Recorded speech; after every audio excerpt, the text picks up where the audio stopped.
friend or foe? What's that? Netflix, Hulu. Oh, Netflix.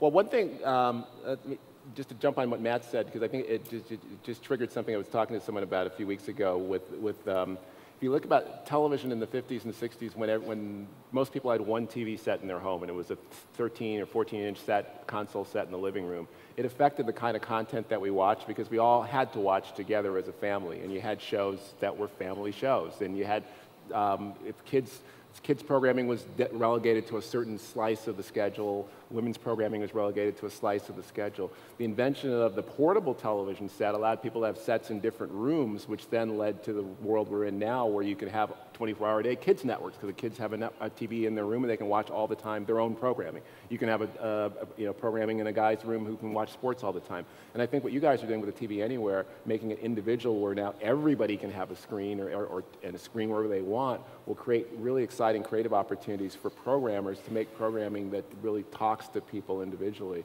On the Netflix question, I see Netflix kind of like a replacement for what Blockbuster and what video stores have done. We've always had to face the threat of home video from the 1970s on. It's always been, a small percentage of nighttime primetime viewing has gone to home video. Netflix has a great model for delivering that and does it very well, but I don't see them as a huge threat. I see them as an opportunity for us to exploit our content and sell it on a new platform.